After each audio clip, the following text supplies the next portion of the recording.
আজকে আমি বিলাতির শাক তুলবো, মানে আজকে অনেক রকমের শাক তুলবো। বিলাতির শাক, কুমড়োর শাক, ঘাটিপুরি শাক, অনেকগুলো শাক একসাথে তুলবো। 12 মিশালি শাক আসলেও স্বাদ লাগে, আজকে তুলবো।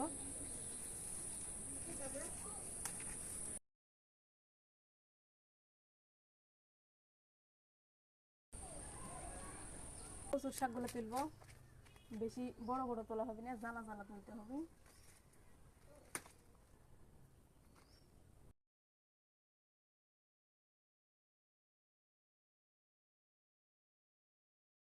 এখন এটি নেবার দিতে পাতালি।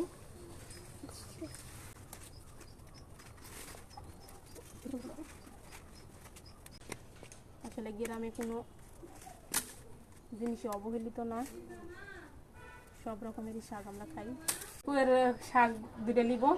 আসলে পুয়ের গাছ তেমন হয়নি, পাতলা পাতলা হয়েছে, ওর ভিতরে তুলে দুইটা রাখবো।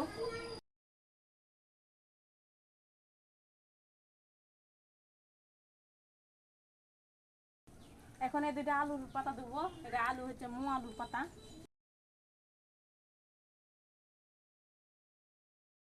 এখন এই শাকগুলো কুইটে নিব।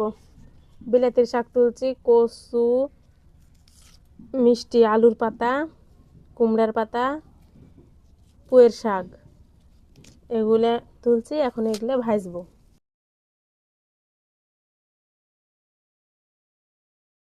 এখন এই শাকগুলো ধুয়ে নিব। বর্ষাকালের শাক তো ভালো করে না ধুইলে ভালো লাগবে না, কাদামাটি থাকে, পানি হলেও ধুয়ে যায়, তারপরেও কাদামাটি ভরে, সেই জন্য ভালো করে অনেকক্ষণ ভর কচলা কচলা দিতে হয়। কড়াত দিব, দেওয়ার পরে মরিচ দিয়ে লবণ দিয়ে জাল দিব, আইরে যাবি, তারপরে তেলে দিব।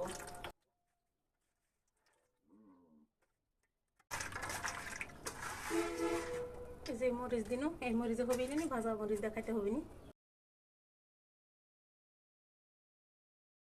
আমার শাক সিদ্ধ হয়ে গেছে, এখন এই শাক তেলে দিব। পেঁয়াজ কুচি করে লিছি, রসুন কুচি করে লিছি, এগুলো দিয়ে তেলে দিব।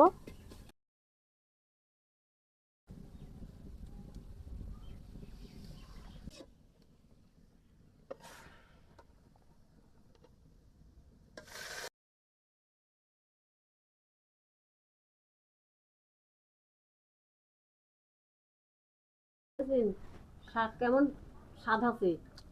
ভালো আছে? সেই স্বাদ আছে, সাত মিশালি শাক, অনেক স্বাদ। আবার তার সাথে ভাজা মরিচ দিয়ে, শুকনো মরিচ ভাজা লিছি, সাথে কাঁচা মরিচও দিছি, ভাজা মরিচ দিয়ে খাইতে সেই টেস্ট লাগে।